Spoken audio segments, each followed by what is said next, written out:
à tous et à toutes, bienvenue dans cette nouvelle vidéo que je vais faire qui est en tag. C'est rare que je regarde des tags et je pensais pas en faire sur ma chaîne, mais ça fait c'est un tag hyper intéressant qui regroupe le tarot. C'est mon chat qui fait ses griffes à côté que vous entendez. Et donc merci Aurélia Kay pour ce tag. Et je pense que la plupart des personnes qui font ce tag connaissent pas ma chaîne parce que j'ai pas présenté beaucoup de tarot et d'oracle. Voilà, mais c'est quelque chose que je regarde beaucoup chez les autres. Du coup, je pensais faire aussi, ça fera office aussi de présentation pour ma chaîne parce qu'en fait, ça permettra de mieux me connaître. Alors, on commence avec la première question. C'est un tag à 30 questions. Je vais répondre des questions en lien avec les tarots, la pratique de la cartomancie et moi, du coup. Voilà, alors la première question c'est quand as-tu créé ta chaîne YouTube? Qu'est-ce que t'as donné envie de le faire? Alors, j'ai été regarder parce que je crois qu'il y a la chaîne de Rose qui savait pas non plus quand c'est qu'elle avait créé sa chaîne. Alors on peut regarder dans les paramètres de YouTube. Ça m'a pris un peu de temps parce que je savais que c'était plus ou moins quand, mais j'avais pas noté non plus. Du coup j'ai pu retrouver sur les paramètres YouTube, c'est dans le YouTube Studio. Et donc j'ai créé ma chaîne le 28 novembre 2018, ça date hein. Et attention, j'ai mis un mois à non, 6 mois, j'ai mis 6 mois à avoir en abonnés. Voilà, je suis trop forte quand même hein. Voilà. Et puis qu'est-ce qui m'a donné envie de faire les vidéos? Depuis 2013, j'avais envie d'avoir déjà une chaîne YouTube. Je regardais beaucoup de contenu. Il n'y avait pas encore beaucoup de choses en 2013. Enfin, ça commençait. Plus. Enfin, il y avait des grandes chaînes. Et puis, ça me donnait très envie. Parce que j'ai la fibre un peu artistique et j'avais vraiment envie de partager beaucoup. Je suis quelqu'un qui aime beaucoup partager sur sa vie. Pas forcément moi, mais mes impressions, etc. Et je sentais vraiment l'appel pour partager du contenu. Après, j'ai eu un éveil spirituel et j'ai eu envie de parler de ce que je ressentais et tout. Après, depuis 2018, j'ai commencé gentiment et justement, j'étais hyper irrégulière. Et je partage un peu aussi de développement personnel, mais la qualité était vraiment nulle, etc. Peut-être j'en reparlerai avec d'autres questions plus tard. Et j'assumais pas du tout. Et donc, il doit rester une ou deux vidéos il y a 2 ans ou en arrière. Mais on peut pas remonter beaucoup plus loin. J'ai tout supprimé ou mis en privé. Voilà. Alors, quelle est l'histoire derrière ton pseudo? Bon, ça c'est un peu compliqué pour moi. J'ai changé comme question, j'ai changé 3 fois de nom de chaîne, je crois, voire 4, je sais plus. Alors en premier, je m'appelais Némésis, c'est la référence à la déesse grecque de, je crois, comment on dit, comme l'équilibre, c'est la vengeance des dieux. Voilà. Et puis j'ai pris ça parce que j'étais quand même en colère en moi. J'avais envie de rétablir la vérité dans ma vie, etc. Et j'ai mis ça. Voilà. Ensuite, j'ai pris la lune et le soleil pour le principe du yin et du yang. Voilà, du principe féminin et masculin. Et maintenant c'est Eclipse. Je reste pas encore hyper sûre de ce nom, mais j'avais pas envie de changer. Alors Eclipse, c'est tout des noms un peu plus spirituels. J'ai voulu garder ça dans l'ésotérisme. Et Eclipse en lien avec les astres aussi, je me sens connectée à ça. Et garder et accepter sa part d'ombre en soi aussi. Voilà. Alors, moi j'aime partager, si je peux enseigner des choses que je connais aussi. J'aime vraiment l'échange, mes découvertes de ce que je fais chaque jour. Après, j'aime bien les vlogs aussi, mais les vlogs, ça demande plus de travail sur des plans de vue, etc. Après, j'aime pas trop parce qu'il y a le montage. En fait, j'aime bien, mais après, il y a le montage et ça demande beaucoup plus de temps, etc. C'est le côté que j'aime un petit peu moins d'assembler tout ça. Mais j'aime vraiment transmettre, en fait, partager et vraiment la dimension ésotérique de partager des choses qui me touchent. Voilà. Quel est le sujet ou l'idée de vidéo Est-ce que j'ai raté un truc? Ah non. Alors, la question 4. Quel est le sujet ou l'idée de vidéo que tu hésites à faire ou refaire? Alors, les choses trop personnelles de partager ça, c'est un peu difficile pour moi. Au début de ma chaîne, j'étais beaucoup plus émotive, sensible et j'ai partagé du contenu un peu trop personnel. J'ai essayé de... Alors la vidéo la plus privée, je sais même pas si je l'ai postée pour finir, c'était sur comment j'ai eu mon éveil spirituel et c'était hyper dur à tourner. Je me souviens que j'avais essayé de la faire. Et pour finir, je suis même pas sûre de l'avoir publié parce que ça m'a pris, j'ai essayé de pleurer et tout. En tout cas, je voudrais... Quels sont les outils que tu utilises pour créer tes vidéos? Alors, j'ai pas mal de matériel, mais au début, quand j'ai commencé, j'avais un appareil tout pourri de photos, vous savez, les petits là qui avaient... Enfin, je vais mettre une photo de ça peut-être en montage. J'avais un vieil appareil tout nul. Et puis, il me semble que j'avais aussi pris un peu mon téléphone qui était un vieux Nokia quand même, qui était assez pourri. La qualité était vraiment mauvaise. Le son, j'avais rien. Le soleil, ben, je prenais quand il y était. Et puis, voilà. Après, mes parents, ils avaient une bonne appareil photo qui faisait caméra. J'ai fait une ou deux photos à l'époque, une ou deux vidéos avec ça à l'époque. C'était en Canon, je crois. Voilà. Moi, je dirais pour commencer qu'il faut vraiment prendre un appareil photo, un Natal normal, parce que maintenant ils sont très bons. Si vous avez un iPhone, bah, c'est hyper bien. Alors moi, j'ai le Sony. Alors, j'ai investi dans le matériel avec le temps. Et j'ai un Sony EV10. J'ai pris un petit miroir pour vous montrer. On risque de voir un peu mon bazar derrière. Voilà, je sais pas si on voit bien. Et j'ai investi dans une caméra, dans un micro Rode dessus, qu'on met au-dessus. Il coûte pas très cher, c'est pour ça que j'ai acheté. J'ai un trépied, j'ai aussi un bras.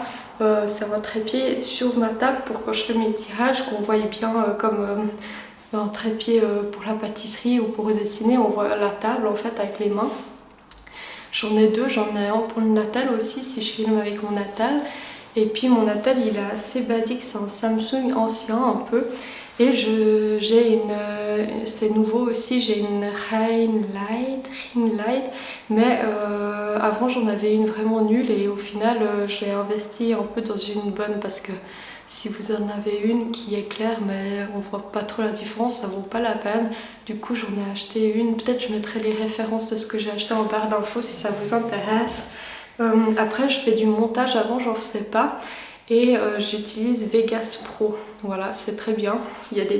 C'est assez connu pour qu'il y ait des tutos si vous voulez apprendre et tout sur internet. Est-ce que j'utilise encore quelque chose? Avant de faire mes vidéos, j'essaie de les préparer un minimum. Avant, je le faisais pas du tout, puis je partais un peu, c'est n'importe quoi. Et puis après, je suis pas très contente. Et aussi, alors j'écris, si j'ai vraiment quelque chose à dire, j'écris et je souligne les mots-clés importants. Souvent mes vidéos, elles sont trop courtes. Du coup, j'essaie de faire en sorte que ça soit un peu plus long. Je sais que c'est pas le cas pour tout le monde. Souvent, les personnes, elles parlent beaucoup et elles arrivent à avoir plus de longues vidéos et j'aimerais bien arriver à un peu plus long. Souvent, mes vidéos, elles sont assez courtes. Puis j'essaie de changer ça.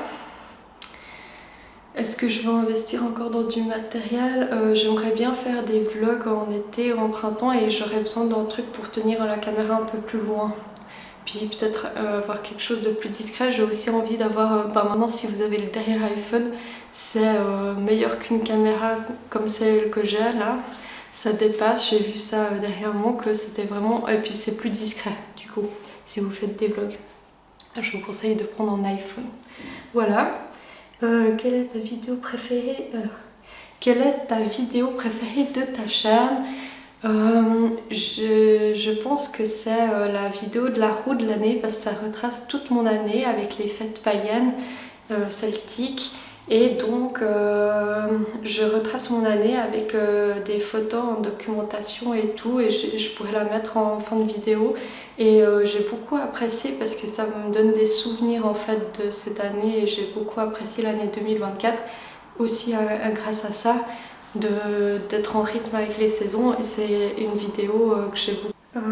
Les trucs émotionnels, trop émotionnels, ouais, oui. Et quelle a été la vidéo la plus difficile à faire? Bah justement, c'était la vidéo de désolée, j'ai un peu bugué du coup sur cette question. Je me suis un peu trompée. Bah du coup, c'était la vidéo que j'ai enlevée avec le temps de mon parcours spirituel. Ouais, bah du coup, je suis à la 8. As-tu déjà eu des doutes concernant ta chaîne ou as-tu envie d'arrêter les vidéos? Alors jamais, par contre j'ai beaucoup de doutes dans ma vie sur plein de trucs différents, sur le tarot par exemple, j'en ai eu dernièrement, et alors j'ai jamais eu d'envie de fermer ma chaîne parce que ça m'a pris tellement de temps aussi de l'ouvrir qu'une fois que j'étais partie c'était bon. Par contre j'ai eu un arrêt. Alors avant de tourner une vidéo, j'ai beaucoup de doutes par exemple de comment je fais, etc. Puis je procrastine beaucoup parce que j'ai un peu la peur du regard des autres. Et souvent ça, bah là, ça faisait 2 semaines j'avais rien mis alors que j'avais fait des vidéos. Et pour finir, il y en a certaines j'ai supprimées, etc. pour pas les publier pour finir. Et j'ai un peu de retard. Voilà. Alors j'ai jamais eu envie d'arrêter. Par contre j'ai eu un arrêt de 8 mois parce qu'en fait j'y vais dans un studio et ça allait pas parce que j'aurais dû faire les vidéos devant mon copain et j'étais hyper gênée. Et du coup j'ai déménagé dans les temps, et d'ici que je déménage c'était en avril, et j'ai repris les vidéos parce que maintenant je peux être dans une pièce à moi. Voilà, et c'est pour ça que j'ai arrêté autant de temps, mais l'envie était là, j'ai jamais voulu arrêter. Voilà, comment gérais-tu l'organisation de tes vidéos? Alors avant, je gérais rien du tout, je faisais un peu au feeling. Maintenant, je suis devenue organisée, un peu plus du moins. J'essaie de faire une vidéo par semaine. Après des fois comme cette fois j'ai repoussé un peu et j'ai fait une fois toutes les 2 semaines. J'essaie d'être assez régulière parce qu'en fait c'est un peu le secret de YouTube, c'est d'être régulier. Sinon si on peut faire 2 vidéos par semaine, c'est pareil que c'est encore mieux. Après j'aime beaucoup faire des vidéos hein. Et c'est juste des fois voilà, comme je parlais, je doute un peu. Et je m'organise en faisant un petit papier où j'ai des mots-clés, où je réfléchis à l'avance à mes vidéos. Après, j'essaie de poster le samedi ou le dimanche parce qu'en général, on regarde plus les vidéos le week-end que la semaine. En tout cas, en début de semaine, c'est pas recommandé de publier. Et du coup... je tourne un peu avant samedi ou le samedi et je monte pour samedi, ou bien je monte le dimanche et je publie le dimanche et je monte un petit peu avant, voilà, les vidéos. Et sinon, qu'est-ce que j'ai comme organisation? Des fois j'essaie de me renseigner, si je fais un review sur un tarot, j'essaie de me renseigner un peu sur l'auteur du tarot, l'illustrateur, pas tout le... Comment gères-tu les commentaires négatifs sous tes vidéos? Ça c'est assez drôle. Avant, au début, bon j'étais pas avec beaucoup d'abonnés, ni de personnes qui venaient en trafic sur ma chaîne, du coup j'avais pas beaucoup. Et j'ai eu une vidéo sur les heures miroirs, je sais pas, peut-être vous avez vu passer, mais je l'ai mis en privé. Elle a eu beaucoup de vues. J'ai eu 14K dessus et j'ai commencé à avoir des commentaires négatifs, pas beaucoup, la plupart des gens ils sont hyper gentils, etc. en général. Mais là il y avait un commentaire qui disait la vidéo elle était vraiment nulle et tout, hein.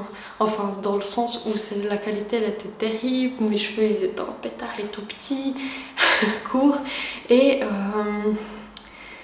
elle faisait même pas 3 minutes je crois. Il y a quelqu'un qui m'avait dit, mais alors je m'en rappelle les commentaires négatifs parce que chaque fois c'est pas très agréable et du coup c'est pertinent des fois pas. Mais même si c'est pertinent, ça reste négatif pour moi. Il y a quelqu'un qui m'avait dit que c'était pas assez pertinent pour le peu de temps que c'était et que c'était assez long pour dire n'importe quoi, je sais pas, un truc du genre, voilà. Alors avant j'essayais de répondre, de prendre du recul et de répondre d'une façon le plus bienveillante possible, même si c'était négatif, ou j'essayais de prendre du recul et répondre avec l'humour pour tourner en dérision, en ridicule, voilà. Et bonjour le chat. Et à force, j'ai remarqué que quand il y avait un commentaire négatif, ça attisait la haine. Après, d'autres commentaires négatifs venaient sous la vidéo. En fait, la haine attire la haine. Et maintenant, je supprime juste parce qu'il n'y a pas lieu d'être. C'est comme si je balayais en fait devant chez moi. Je permets plus ça. Et je m'en fiche maintenant. Parce qu'avant, on m'a traité de sorcière.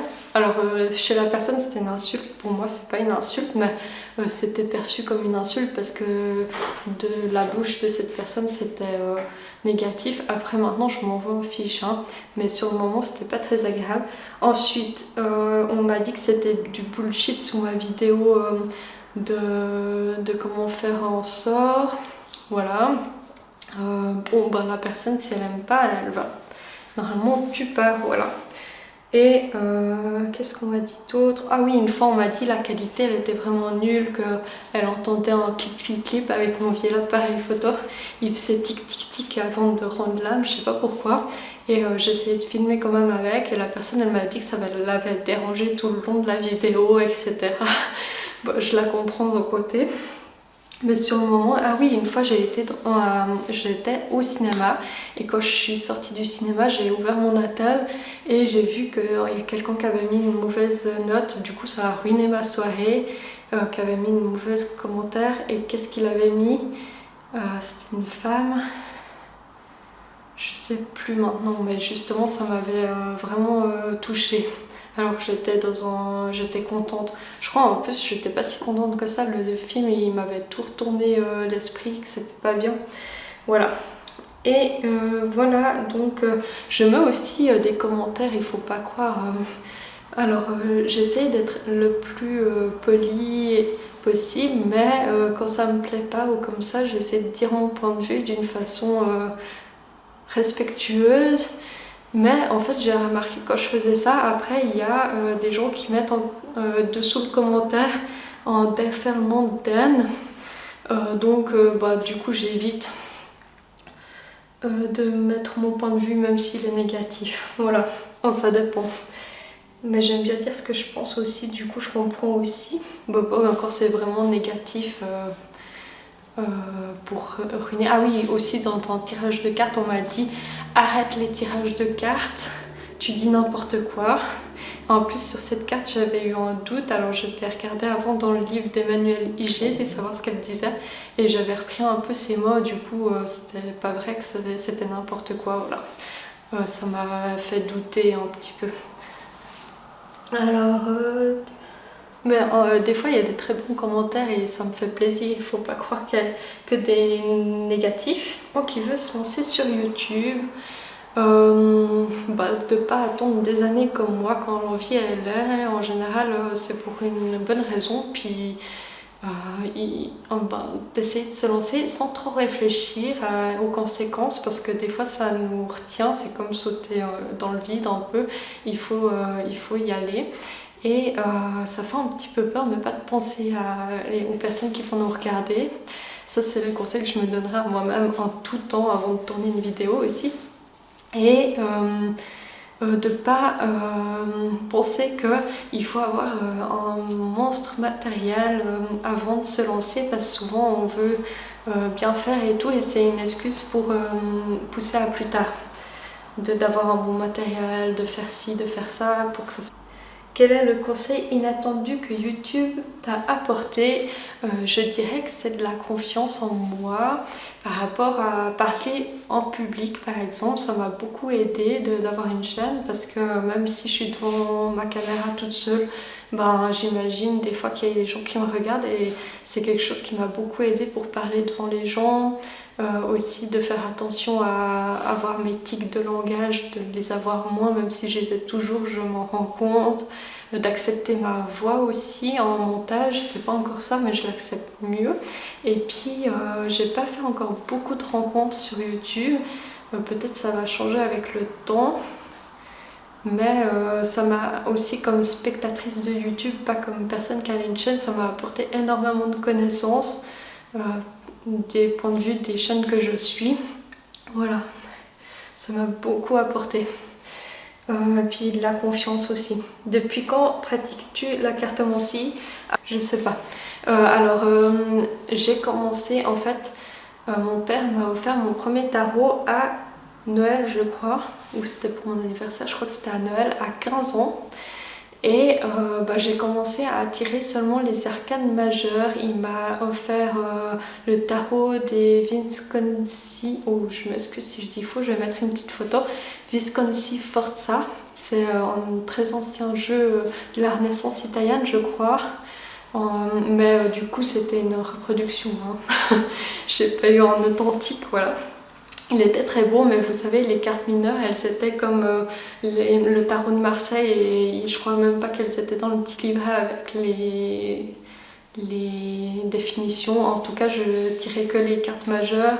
Et à part ça, je vais faire une vidéo sur mon rapport au tarot jusqu'à maintenant, mon histoire avec le tarot, et je vais faire une vidéo sur ça, et j'en parlerai plus de mon histoire avec le tarot. Qui était assez tumultueux, mais j'ai mis de côté le tarot jusqu'en 2018. Après j'ai remis de côté, et en 2022-2021 j'ai vraiment recommencé un petit peu. Ouais, voilà. Alors du coup c'était 2000, je sais pas combien, quand j'avais 15 ans, voilà. Mais j'ai eu vraiment un parcours un peu chaotique. Mais ça fait longtemps, depuis mes 15 ans du coup je dirais, mais j'ai eu des très grandes pauses. En fait, en vrai, j'ai recommencé depuis 2019 comme ça. Alors, quel a été ton premier jeu? Ah bah j'en ai parlé avant, du coup c'était le Visconti Forza que j'ai plus, parce que je l'ai mis dans une boîte à livres je crois, parce que j'étais fâchée avec le tarot, j'en parlerai après sur pourquoi. Sur un tirage qui m'a marqué. Attendez, je vais ouvrir à mon chat.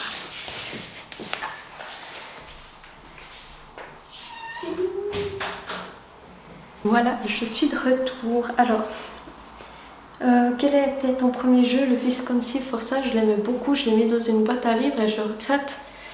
J'hésite à me le racheter, mais je sais pas trop.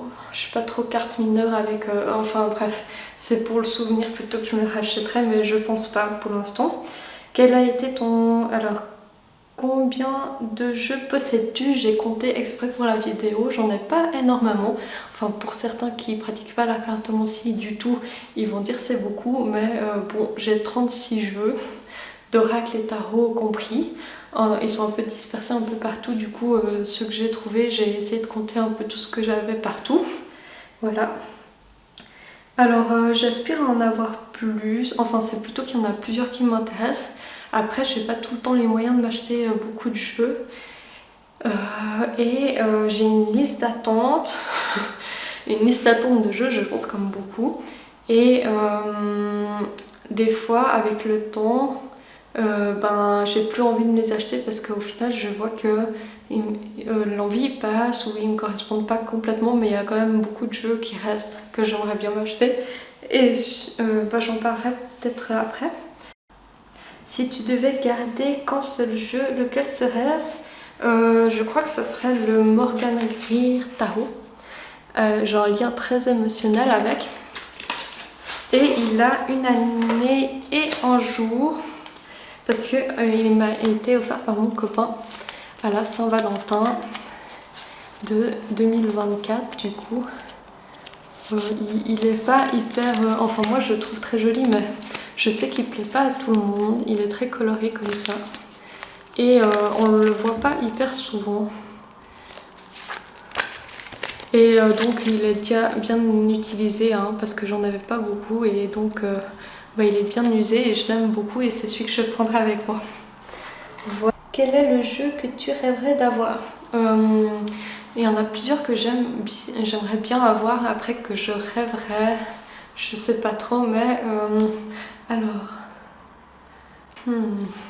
j'ai le tarot des sorcières, du jardin des sorcières que j'aime pas, que j'aimerais beaucoup avoir pour ce printemps. Je sais pas trop. En fait, quand j'aime bien un jeu, je le mets dans ma liste en attendant et voilà. Et il y a des jeux hyper rares et tout, mais comme c'est un peu hors de mes moyens, je sais pas. Je me dis ça vaut pas la peine. Voilà. C'est un peu triste, hein. Combien de jeux possèdes-tu? J'ai dit. Alors, quelle carte te représente le plus? Alors, ça serait l'impératrice et avec la reine de bâton, un mix des deux. Je suis bélier ascendant lion. Et ça se voit pas trop en vidéo, j'ai un côté réservé aussi, mais j'ai plein d'envie, je suis très créative, très artistique et j'aime beaucoup tout ce qui est beau, etc.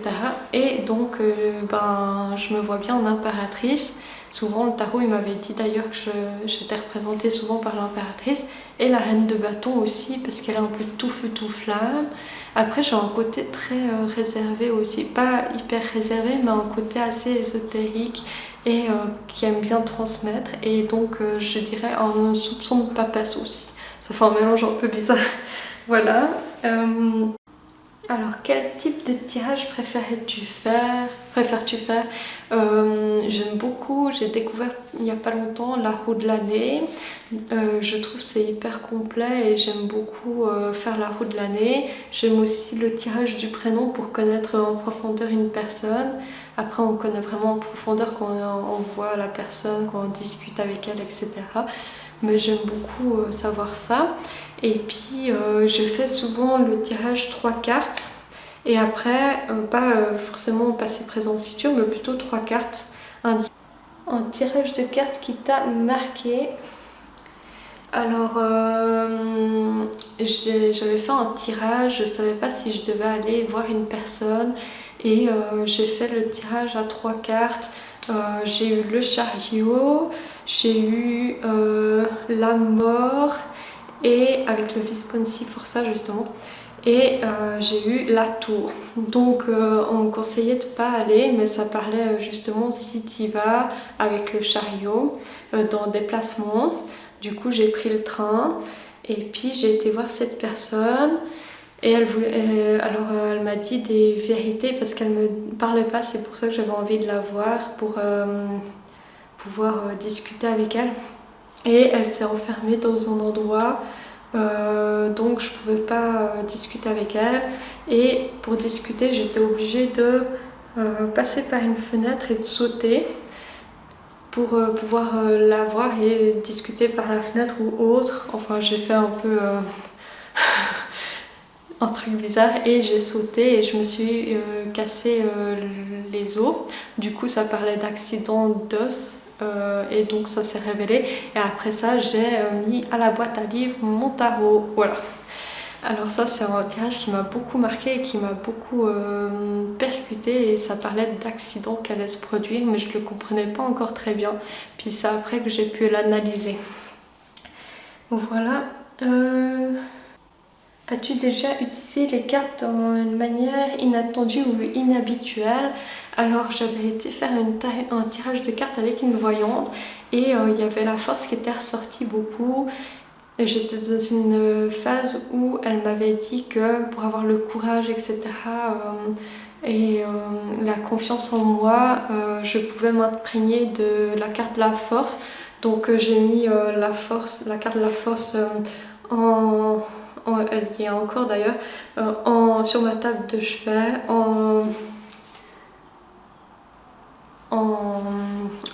de façon que je puisse la voir et m'en imprégner. Donc c'était plutôt énergétique la façon dont j'ai utilisé ce tirage, plutôt la représentation de la carte La Force. Je sais pas si ça m'a aidé, je pense que oui. Et sinon j'ai fait un rituel de prospérité avec la carte de l'As de denier, voilà. Ça, et sinon j'ai fait quelques tirages dans le bus, dans mon sac à main, voilà, j'avoue. Alors, quel est le jeu que tu conseillerais à un débutant? Bah ça, je sais pas trop quoi répondre. Moi, j'ai commencé avec un tarot et j'avais envie d'apprendre. En général, quand on a envie d'apprendre le tarot ou les oracles, n'importe quelle chose ça va. Enfin, n'importe quel jeu. Il y a des jeux plus faciles que d'autres, c'est sûr, mais si c'est un jeu qu'on a choisi, on a du plaisir à l'utiliser. Il y a des jeux plus faciles que d'autres, mais je suis assez à regarder l'esthétique des jeux aussi, et aussi s'ils sont complexes dans leur écriture.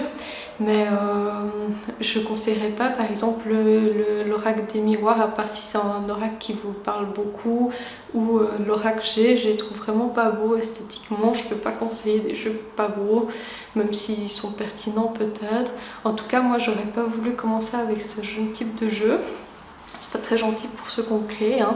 Mais bon, je trouve ils sont vraiment pas beaux. Par contre, le Béline, je trouve pas très beau, mais il a son charme, je sais pas, je trouve qu'il est ancien un peu et tout. Je trouve c'est joli. En jeu, je pense que c'est à vous de choisir, c'est hyper personnel et ça vient à vous en jeu qui vous parle. C'est presque un peu mystique de choisir son premier jeu. Je sais pas, c'est hyper personnel. Voilà, du coup, je sais pas trop quoi dire. As-tu un jeu qui a une signification particulière pour toi? Ben oui.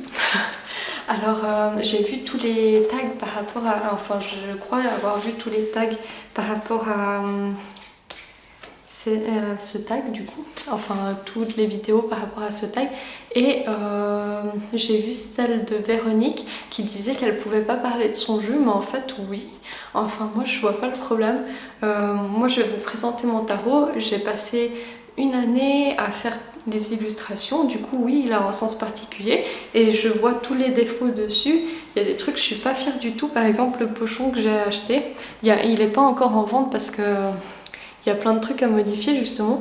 Mais on voit pas peut-être. Mais il a pris tous les minons. Oui, on voit toutes les petites poussières. Et c'est une texture qui agrippe. Et donc je vais changer les pochons, j'aime pas. Après le dos il est comme ça, c'est tout moi qui ai peint à l'aquarelle. Donc il a une signification particulière. Mais évidemment, alors j'ai choisi l'aquarelle, le noir. J'ai dû choisir un noir qui c'est pas un petit peu rouge ou un petit peu bleu. Après on peut modifier ça à l'ordinateur. Il y a des bouts qui sont mangés, enfin moi je vois les défauts, hein. Mais il y a des bouts qui sont mangés, il n'y a pas de texte pour l'instant, mais c'est vraiment mon projet. Et puis je suis fière, il a une signification particulière parce que j'ai fait mon tarot, j'ai été jusqu'au bout, puis je suis contente, voilà, d'avoir fait 78 cartes dessinées à la main, un peu plus parce que il y a des cartes que j'ai ratées. Du coup ça je en parlerai plus tard quand ça sera vraiment fini, mais je vous montrerai mes croquis, etc. Il y a si ça vous intéresse aussi, il y a des cartes que j'ai dû recommencer. Je regarde là parce que j'avais mes originaux là, mais ils sont ailleurs maintenant. Du coup je peux pas vous montrer. Et j'en ai eu marre aussi. Il y a un rapport d'amour avec ce tarot et d'Anne aussi. Parce qu'il y a plein de trucs qui vont pas, ça me fumait par les oreilles. Et puis oui, j'ai une relation particulière parce que c'est moi qui l'ai créé. J'étais heureuse de le faire. Alors, comment choisis-tu le jeu que tu vas utiliser? Alors en général quand j'achète un jeu, j'aime bien l'utiliser, les nouveaux arrivés. Et je reviens souvent au Morgan Green parce que je l'aime beaucoup, parce que c'est mon tarot de cœur. Et aussi au feeling, bah, je sens que c'est celui-là, je sais pas pourquoi, et je fais un tirage avec celui-là. Voilà, il n'y a pas vraiment d'explication. On est à la numéro 28, hein. Je m'excuse, je dis pas les numéros. Te tires-tu les cartes quotidiennement? Alors oui, surtout le matin, j'aime bien faire mon tirage le matin de la journée, de poser des questions, etc.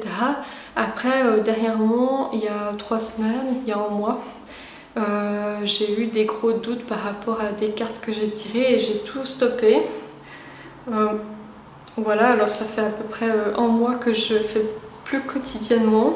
Après, quand on me demande, je retire les cartes un petit peu, mais là j'ai mis en pause pour l'instant. Mais je fais quotidiennement, je fais des tirages à mes amis, et puis j'essaie de développer ça professionnellement aussi. Qu'est-ce que les cartes t'ont appris sur toi-même? Ça m'a aussi appris à suivre mon intuition, à confirmer les ressentis que j'avais, à me faire confiance. Oui, je dirais ça, voilà. Des projets ou envies pour le futur dans ta pratique.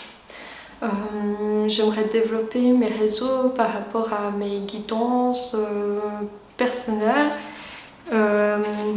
Et puis faire des vidéos à choix de cartomancie. Voilà, par rapport à la cartomancie, je pense, ma pratique. Et par rapport à la sorcellerie, j'aimerais développer l'apprentissage de l'herboristerie plutôt en printemps. J'aimerais apprendre les lignes la main aussi. Bientôt, quand j'aurai fini d'apprendre vraiment, bon, on n'a jamais fini d'apprendre le tarot, mais les grandes lignes en tout cas, je les suis bientôt. Je vais apprendre les lignes la main, ça m'intéresse beaucoup. Après, j'aimerais confectionner mes propres huiles magiques, un peu plus en détail. Enfin, j'ai tellement de trucs à apprendre par rapport à ma chaîne, ce que j'aimerais développer, faire un petit peu plus de vlogs aussi. Proposer des sorts. Et puis j'aimerais présenter un peu plus des oracles comme vous faites la plupart, mais j'ai pas beaucoup d'oracles à présenter, du coup je le fais pas encore, mais je pourrais présenter mes prochains arrivés, je sais pas. Voilà. Enfin, j'ai beaucoup de projets et autres aussi. J'ai arrêté la peinture à l'huile depuis un an maintenant, et là j'ai tout racheté pour recommencer la peinture à l'huile. Je pense vendre des reproductions aussi. Voilà, ça fait partie de ma pratique, je sais pas. Voilà, alors n'hésitez pas à reprendre le tag, moi j'ai beaucoup aimé le faire. Je suis à 41 minutes, oh là là. Bon bref, j'espère que ça vous a pas ennuyé, peut-être je vais raccourcir des bouts au montage, je pense, ça fera un petit peu moins de temps. Bon, ben, merci à Aurélia d'avoir fait ce tag, j'ai trouvé hyper intéressant les questions et hyper pertinent, et ça me permet de parler de moi sans parler dans le vide parce que j'avais une structure avec des questions, j'ai trouvé ça hyper sympa. Voilà, bonne journée et bon dimanche, parce que je tourne dimanche, mais peut-être vous regarderez ça un petit peu plus tard. Alors, je suis revenue parce qu'en fait j'ai réalisé que j'avais oublié une question, c'était quelle chaîne que tu adores. Alors, une chaîne YouTube que tu adores, que tu souhaiterais recommander. J'ai complètement oublié de la faire. Et alors, tout le monde connaît par rapport à la cartomancie. Je conseillerais Claire Duval parce que j'aime beaucoup son caractère et comment elle présente les jeux. Alors, je vais regarder un petit peu. Il y a All Moon 513, c'est une chaîne en anglais. Alors, je comprends pas très bien et souvent je mets les sous-titres.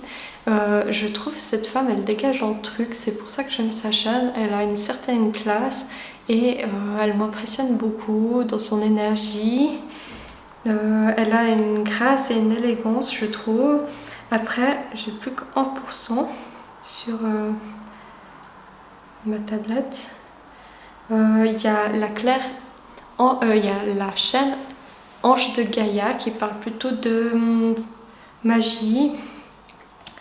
Il y a Vanessa Vaya, je crois, qui parle de son chemin spirituel que j'aime beaucoup. Il y en a beaucoup. Hein. Avant, il y avait Twig, enfin il y a toujours Twig, je sais plus comment elle s'appelle. je veux pas dire de bêtises, elle partageait sur la magie, mais maintenant elle est plutôt sur Patreon. Oups.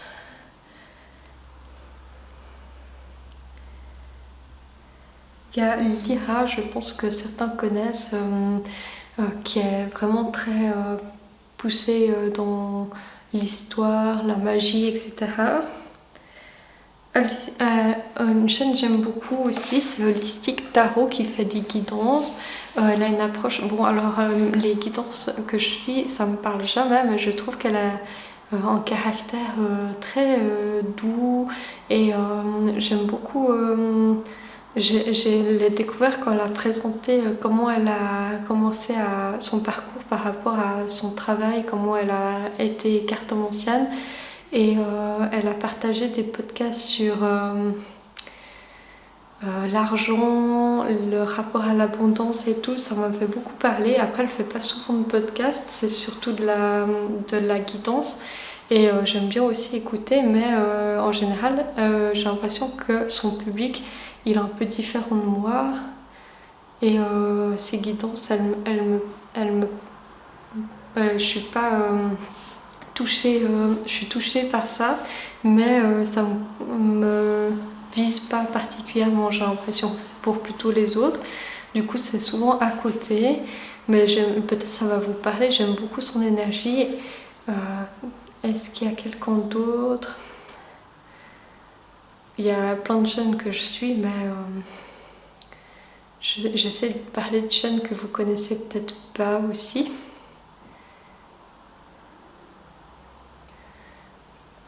Voilà, je crois que j'ai déjà assez dit de chaînes.